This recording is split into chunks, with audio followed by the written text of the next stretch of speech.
Don't let that happen if you want a happy relationship. In this video, we'll talk about how to create happy, strong relationships. And often, in fact, the secret is simple and lies in the little things that we often try not to pay attention to. Either we think it's not that important, or not that serious, or not that much.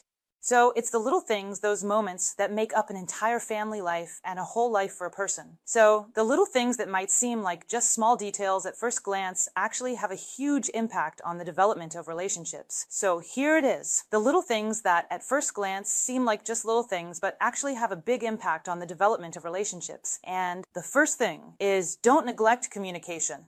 Communication is actually very important in a relationship. And if you don't invest in the relationship, don't talk, don't communicate, don't find out from each other how your day went, what you're feeling, why you're sad, why you're upset. If you don't do this, then the relationship will run on inertia for a while. But eventually, people will realize that for some reason, they feel different and distant from each other, even without realizing that they created this situation themselves. So, communication is actually very important in relationships. If people don't communicate, then they start to build up resentments. Conflicts arise, seemingly out of nowhere, leading to arguments and misunderstandings. Why does this happen? Because people don't understand each other. After all, they're not sharing their emotions, feelings, experiences, or thoughts with each other. And they slowly start to become strangers, each, not knowing what's going on in the inner world of the other person. So, what does communication give us?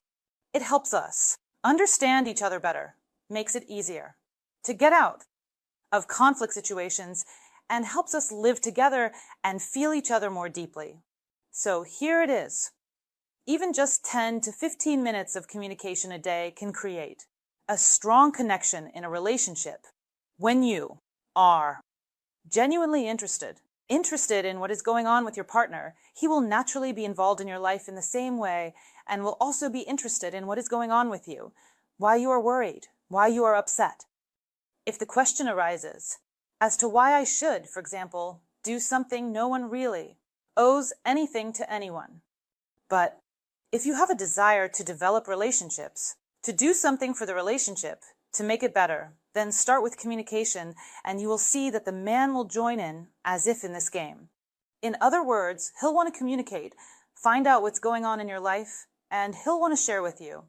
And that's when people start to establish a strong emotional connection with each other. And that's the key. Happy relationships. What? Don't ignore emotional needs. Each other.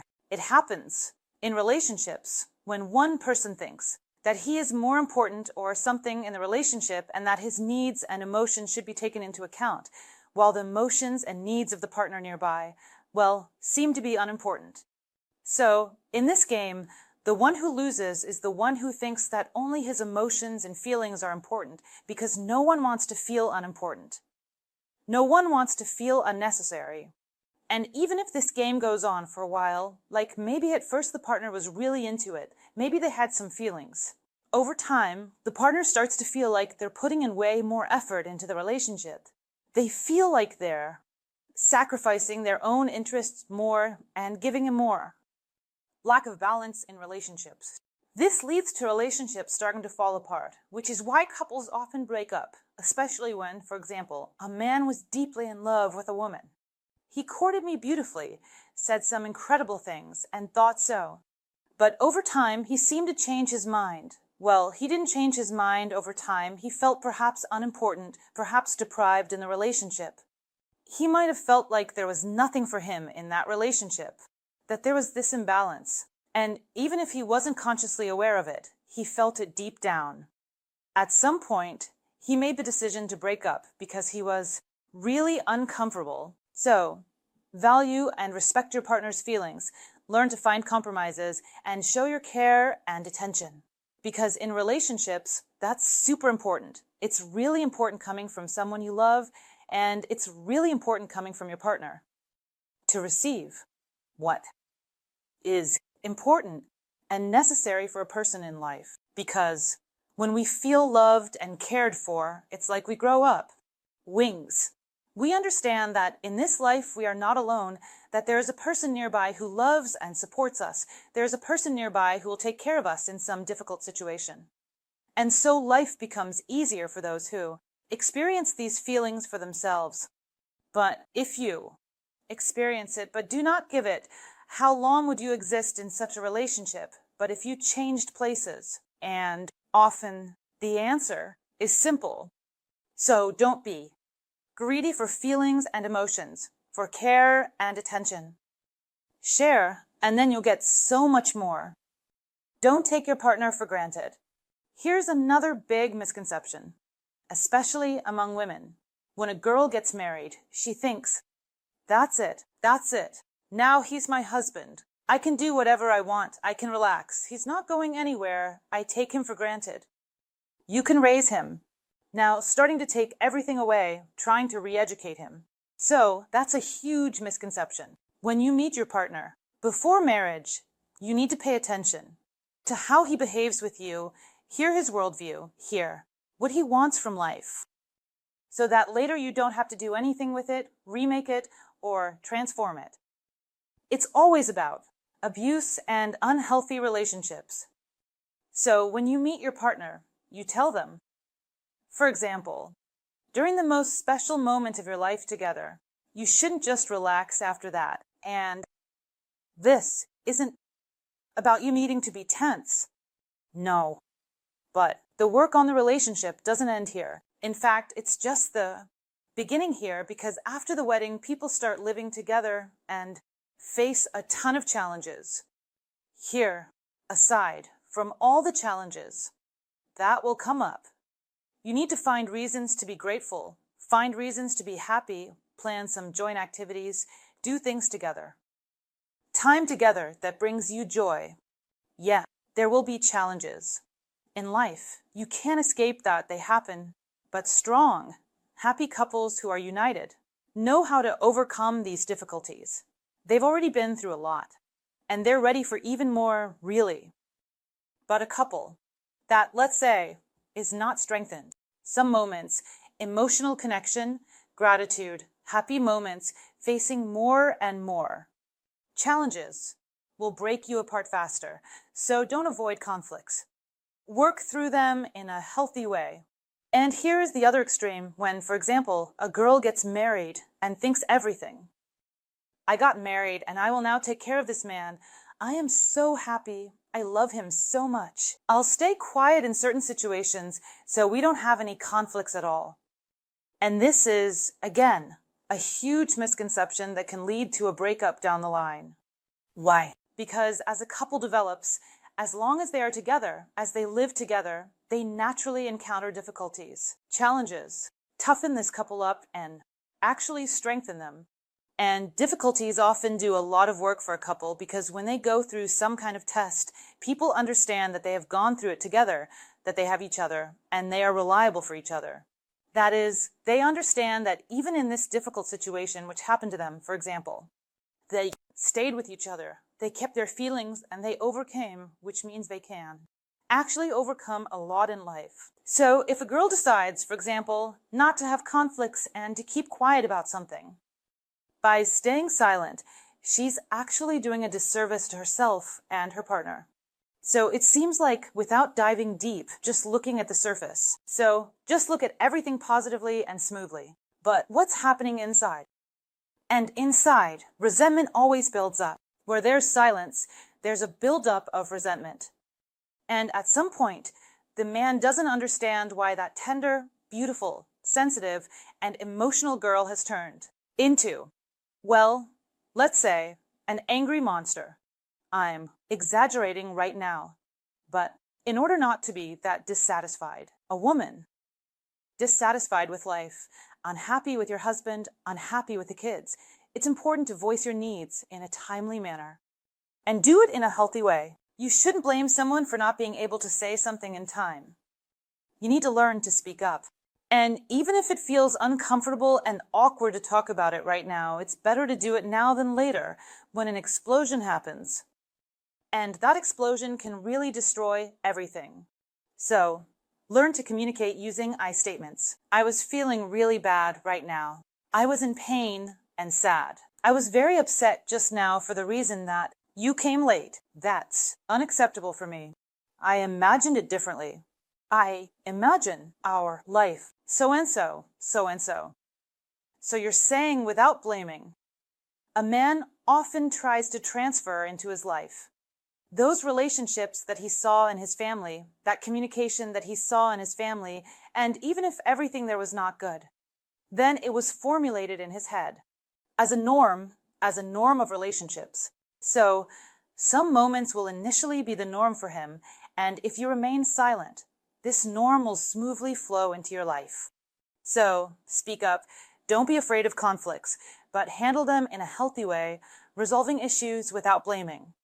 And while negotiating, talk about your feelings.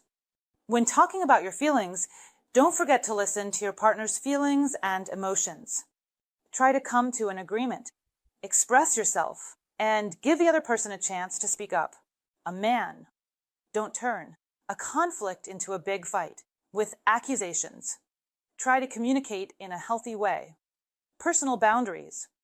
Personal boundaries should exist for both you and your partner. If you take care of your personal boundaries, don't violate your partner's personal boundaries. For example, you love hanging out with your girlfriends and your partner is okay with that, but then you try to not let him hang out with his friends for a while. So in a relationship, it's unacceptable when one partner feels like they're already losing. When one person can do something, the other can't. So if you show your man that this is okay with you and that that is not okay with you, also take his personal boundaries into account. That way, the relationship will develop in a partnership. Then the relationship will be built. Partnerships. Then there won't be any imbalances in the relationship. For example, you don't let anyone go through your phone. For you, that's unacceptable, but secretly going through your man's phone. But that's, again, a violation of his personal boundaries. So in a relationship, there shouldn't be a one-sided game. That is when, for example, you can do something, but he can't. When you have personal boundaries, he doesn't. What you demand for yourself, treat your man the same way. So take care of your personal boundaries and your partner's personal boundaries. Next, don't place material things above the spiritual. In reality, money is a means, not a goal in relationships. We need money to provide for our lives. But you don't need to build your life only around money. Then life turns into something so uninteresting and not very good. If people are fixated in relationships only on the material, then the spiritual goes away, feelings go away, emotions go away, some wonderful moments go away. People are afraid, for example, to spend an extra penny in order to get some kind of charge of positive emotions.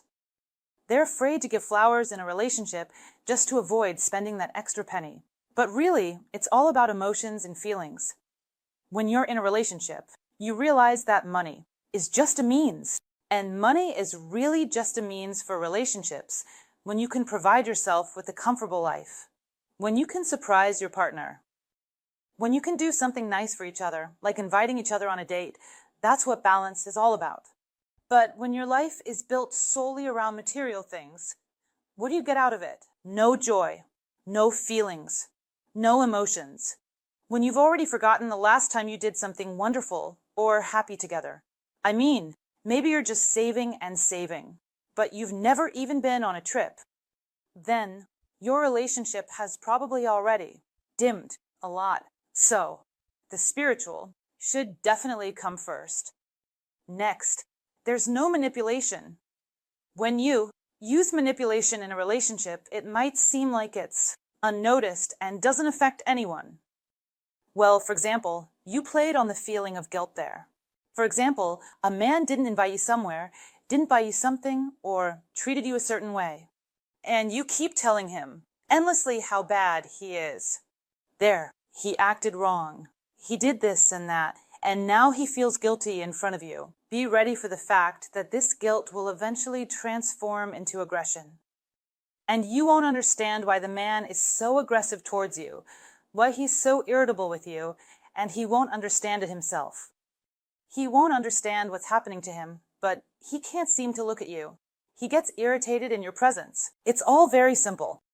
The man is tired of feeling guilty in front of you, and he might not even realize it, but he will feel it. You've been constantly triggering negative emotions in him. And now, he does not want to experience these negative emotions, which is why his feelings have turned into irritation, for example, and aggression towards you. So, replace any manipulations with an honest conversation. Honest conversation is what happy relationships are built on. Talk about what's bothering you. Talk about what you're going through if you want a long-term relationship. If you want to use a guy and then just leave him, then manipulations work for a certain period of time. But do you really need that in a relationship? And lastly, romance. Romance is something that really strengthens relationships. Don't hold back your feelings. Don't suppress your urges to love. If you think that by telling a man one more time how much you love him, he's going to do something about it, he might feel like he's in a winning position in front of you, or something like that. This is, again, deliberately false information. These are only your negative beliefs. When we talk about love, when we abundantly share our feelings, genuinely share our feelings, the man feels all of it, and he understands that message, he likes it, and he naturally wants to experience that. And he starts to multiply that in your relationship. When you're being stingy, like you're this greedy person in the relationship, afraid to tell him something, not wanting him to get too proud, not wanting him to suddenly think he's too much, or whatever. Everyone has their own problematic beliefs in their head. So your address will also make the man be stingy in some way, manifesting differently. So, be abundant and generous in your relationships. Share everything you have in terms of emotions and feelings. Share what you have, give, and you will definitely receive and get much more in your relationships than you gave. That's all I have for this video. It was me, Elisa Vardomskaya. I hope for your likes and subscriptions. Leave a comment about what you'd like to discuss in my new videos. Don't forget to hit the bell, and bye for now.